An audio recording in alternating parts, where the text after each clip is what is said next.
Time Sport. Résultats, infos, analyse. Toute l'actualité sportive est dans Time Sport tous les jours de 20h à 21h avec Bilal Nenman sur Beurre FM.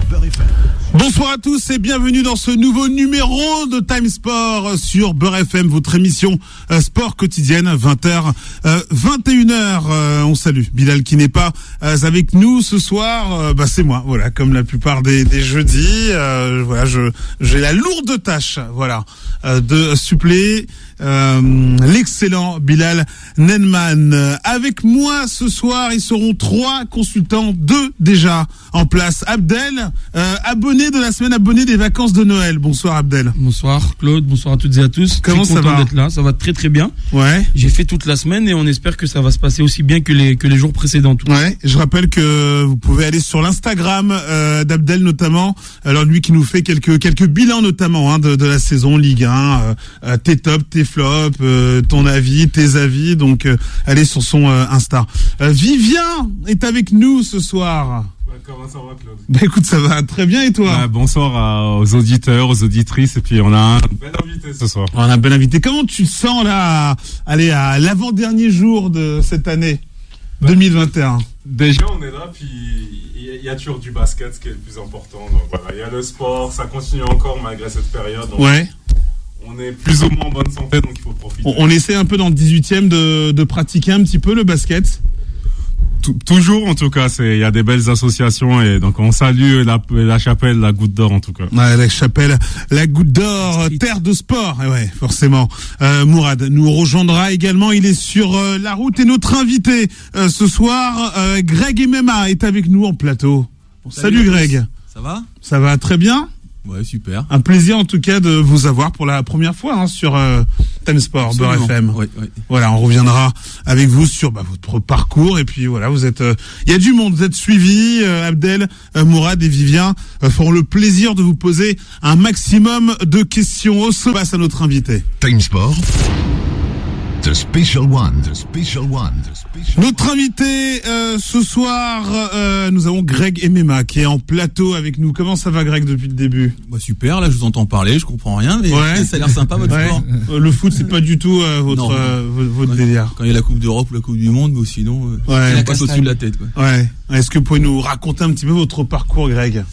Il est assez long, mais bon...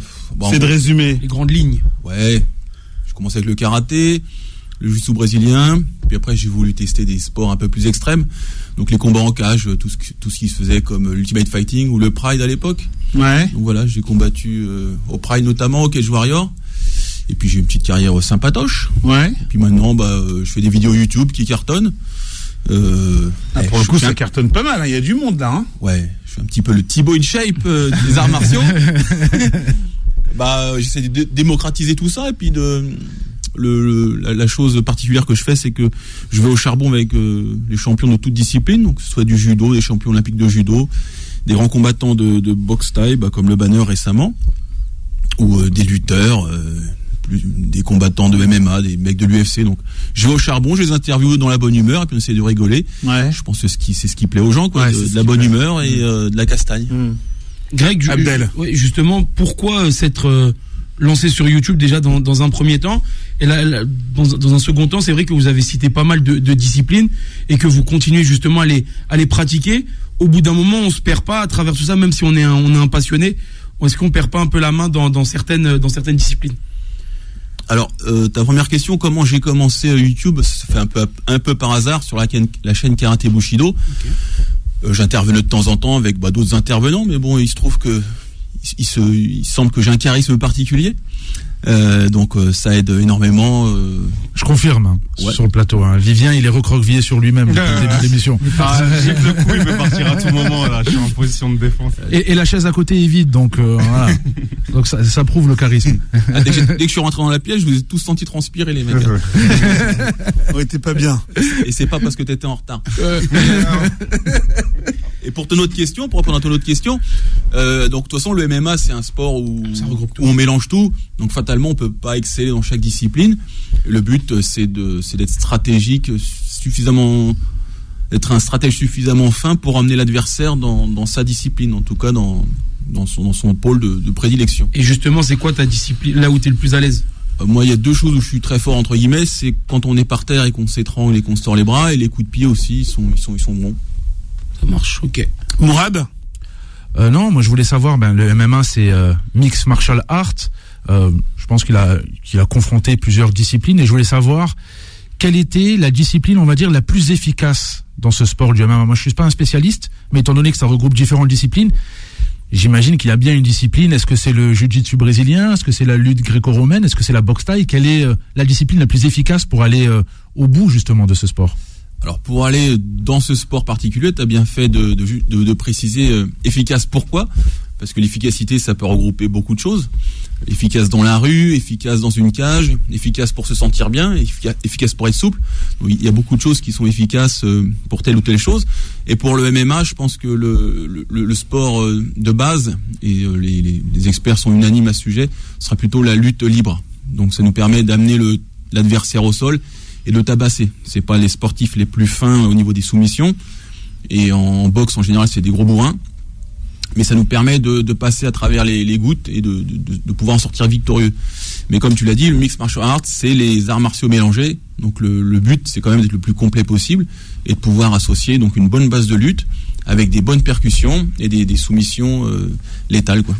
Vivien. Alors, dans ta carrière pro, tu as 3 victoires en MMA. Est-ce que tu peux expliquer aux éditeurs comment tu as commencé? Parce que, bon, sans rappeler ton âge, on a oublié de dire que tu as plus de 40 ans, mais non, mais ça a pas Vivien. Pourquoi ça arrive à tout le monde, il suffit d'attendre. Non, mais c'est une manière de dire que à l'époque, il y a 20 ans, même 15 ans, c'était moins accessible aux Français. Donc comment est-ce que tu avais choisi ça plutôt que le kickboxing peut-être ou d'autres? Ah oui, je sais pourquoi tu dis 3 victoires. Donc 3 victoires contre des combattants du UFC en fait. D'accord. Donc sinon j'ai 5 victoires en combat pro. C'est pas énorme. En tout j'ai 9 combats. Mais tu vois, un gars comme Cyril Gane qui est au toit du monde aujourd'hui, il a 10 combats par exemple. Ouais. Donc c'est pas forcément le nombre de combats qui importe, mais plutôt contre qui. Comme je dis souvent, écoute, t'as perdu contre le Barça ou le PSG. T'as perdu 1-0, ok frère, t'as perdu, mais bon, c'est quand même le Barça ou le PSG. T'as pas pris des guignols, une petite équipe. Ça reste louable, voilà. Bien sûr. Déjà, juste le fait de rentrer dans une cage, pour moi, déjà, c'est d'un courage énorme. Bah oui. Pour moi, ça mérite. Pour moi, il n'y a pas de victoire ni de défaite. Juste le fait d'être dans une cage et d'affronter un autre, une personne en mixed martial art, déjà, c'est juste incroyable. C'est vrai que de l'extérieur, c'est quand même, quand on n'est pas dans ce type de discipline, c'est impressionnant de se dire, tu rentres dans cette cage. Comment on se prépare justement à affronter ce type de... De toute façon, déjà, faut avoir une certaine mentalité. Faut être un peu casse-cou, faut être un peu fou. Ouais, oui. Faut être un grain de folie. J'ai un ami qui me disait souvent, il me dit, tu peux aller voir tous les combattants. Il n'y en a pas un qui est forcément équilibré. D'ailleurs, de toute façon, on a tous notre grain dans notre tête, ou sinon on serait pas très intéressant. Que ce soit moi ou vous, mais et puis chacun a sa manière d'exprimer le grain qu'il a dans la tête. Nous, c'est en allant au charbon, en se battant, parce qu'on aime ça surtout. Hein. Mourad. Moi, j'avais une question sur le livre de Greg, c'est MMA, tous mes combats. J'ai vu que tu es passé par les combats amateurs, d'autres disciplines, etc. Si tu devais en retenir un, ce serait lequel, justement? De combat? De combat, exactement. Si je devais en retenir qu'un, ce serait mon combat en Russie contre Andrei Semenov. C'était quelqu'un qui m'impressionnait beaucoup et qui était dans l'équipe du fameux Emelianenko Fedor. Je sais pas si vous connaissez, ça vous dit rien? De nom. Voilà. Vivien connaît. Donc je suis allé combattre en Russie. Il a bourlingué, Vivien, bourlingué. Contre un gars de la Red Devil justement, et c'était très impressionnant.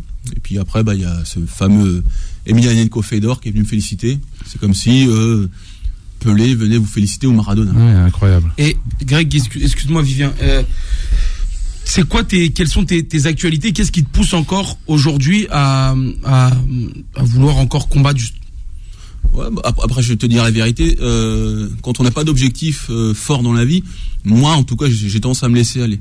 Donc le fait que je sois mis en avant à travers une caméra et vu par des millions et des millions de personnes, ça me force à me maintenir en forme. Tu te considères comme un exemple ou pas pour certains? C'est pas que je me considère, c'est que je le suis de fait, de par les messages que je reçois. Okay. Il y a beaucoup d'admiration et de respect. De par la notoriété aussi. Oui. Bon, après, un exemple, moi je reste comme je suis, je cherche pas à travestir ma personnalité, je suis un couillon, je suis un foufou, j'aime bien la déconne et j'essaye pas de broder autour des choses, quoi. Vivien. Alors, dans notre équipe, on a une femme qui s'appelle Diane, qui est championne du monde de grappling, et je me demandais, est-ce que tu accepterais de relever le défi contre elle, peut-être en vidéo, sur du grappling? Bah, si elle veut, si elle veut se faire tordre, oui. Voilà, c'est un petit défi pour les auditeurs. Mais en plus, elle nous écoute, Diane. Justement, elle est active. C'était prévu. Qu'est-ce qu'il vient de dire justement? Qu'est-ce qu'il vient de dire, Abdel? Tu peux. Diane qui balance pour Greg. Qu'on salue, hein, d'ailleurs. Il peut en effet, on parlait de Tony Yoka qui dit, moi je boxe tous les jours Joshua. Il dit, il peut en effet le boxer tous les jours, mais l'intérêt ce n'est pas de boxer tous les jours, mais de le battre ne serait-ce qu'une fois. Alors, est-ce que des déclarations comme ça par rapport à Tony Yoka, qui n'a pas connu forcément beaucoup de succès face à des grands adversaires, ça se fait de balancer ça face à quelqu'un qui est quand même expérimenté dans cette discipline? Qu'est-ce que tu en penses de ce genre de déclaration un peu choc? Bah, Tony Yoka est super fort. Tu trouves? Bah oui. En potentiel, oui, il a raison. Ouais, mais en qualité de boxeur, oui, il a raison. Non, mais après. Ça fait un moment qu'il a gagné son titre, mais qu'on l'a pas vu progresser. Après, c'est dans la vie extérieure que je dis ça. Lancer un défi à Joshua qui a quand même confirmé, c'est quand même pour moi assez culotté. Après, peut-être que Greg, il a une autre vision. Votre avis, Greg? Très bien qu'il y aille, hein. C'est tout à son honneur de vouloir affronter les meilleurs. C'est un peu le rôle de tout combattant, c'est d'affronter ce qui se fait de mieux, hein. C'est comme au foot, hein. Tu veux affronter le PSG, le Barça, pousset. Et puis voilà, hein. Et c'est pas un petit pousset, le mec, c'est quand même une montagne. T'inquiète pas qu'il se prépare dur et que de toute façon, on est deux sur un ring et tout peut arriver, hein. Et en plus, Joshua, il a un coup de moins bien, mais il a raison pour faire le parallèle avec le football. C'est comme le Canet-Roussillon qui se défile pas avant d'affronter l'Olympique de Marseille en Coupe de France et qui les a battus, in fine. Tu vois ce que je veux dire, Claude?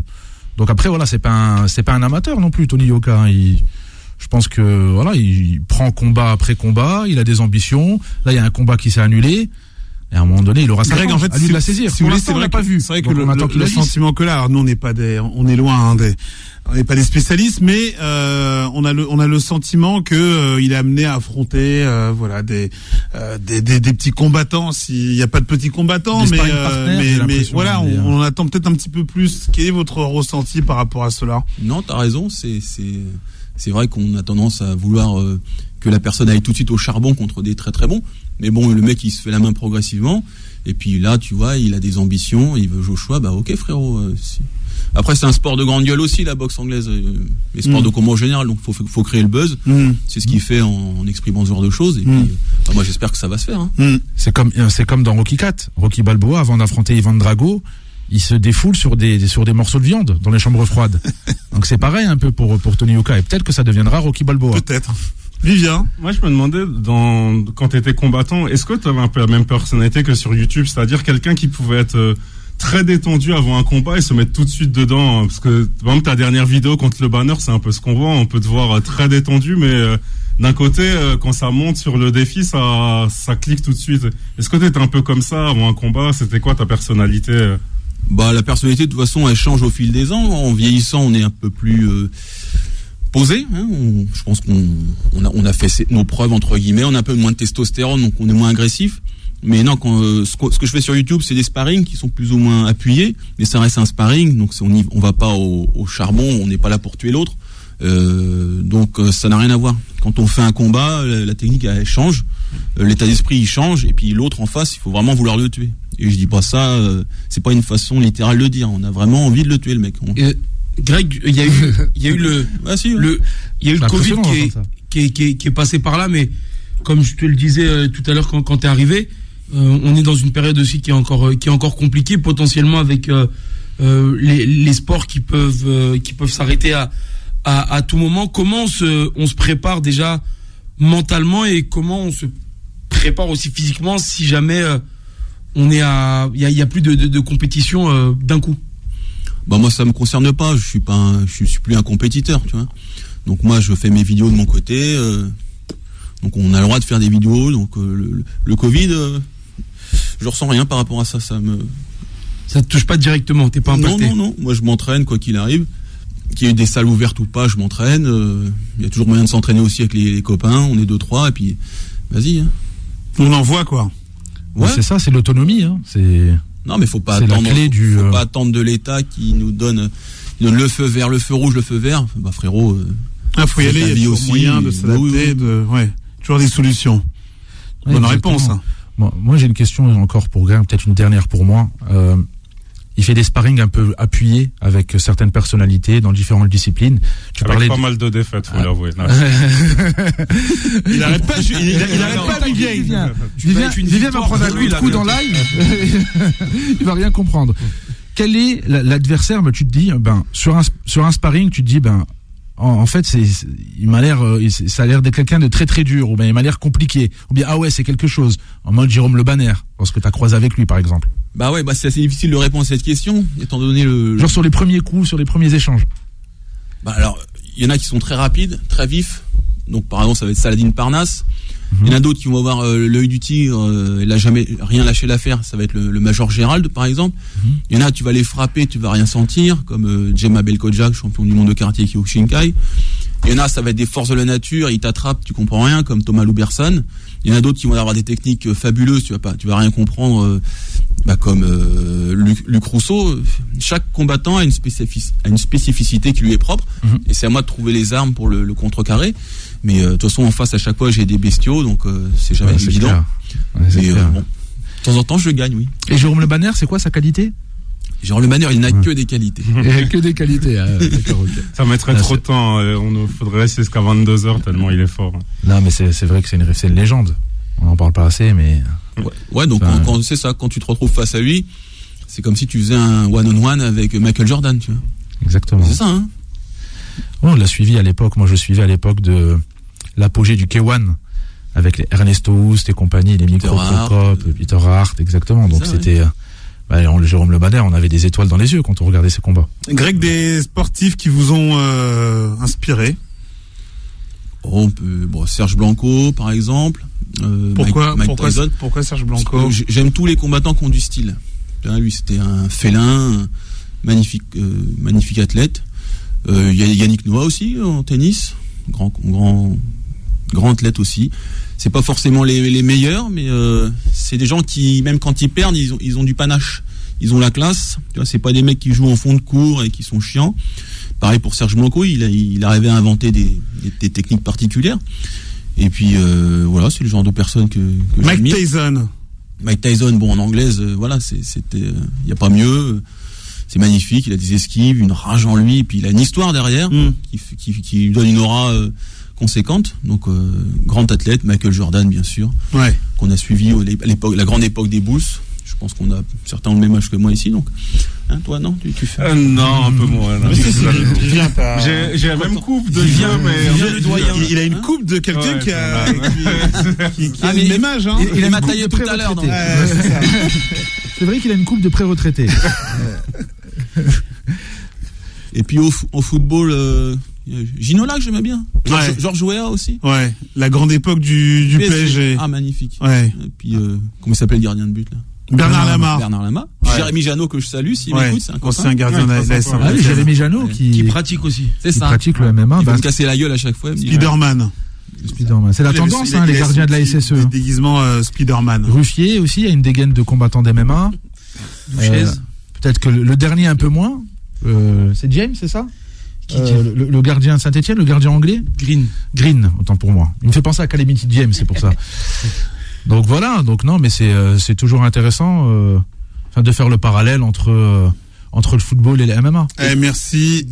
Notre invité, Greg MMA, et son livre, Greg MMA, tous mes combats aux éditions Solar. Greg, merci infiniment en tout cas. C'était un grand plaisir de vous avoir dans votre émission.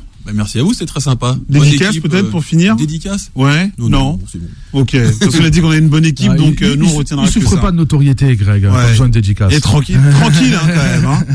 Merci infiniment, Greg. Merci à vous, les gars. Merci les consultants. Merci de nous avoir écoutés. On se retrouve demain pour la dernière de l'année. Avant le réveillon. Pas de Boxing Day alors. Enfin, pas de. Ah si, demain on est le 31 déjà. Oui, d'accord, ok, donc autant pour moi. Ça va très vite. Je fais des petits anachronismes, autant pour moi. Allez, bonne soirée. On se retrouve demain pour la dernière. Retrouvez Time Sport tous les jours de 20h à 21h et en podcast sur beurrefm.net et l'appli Beurre FM.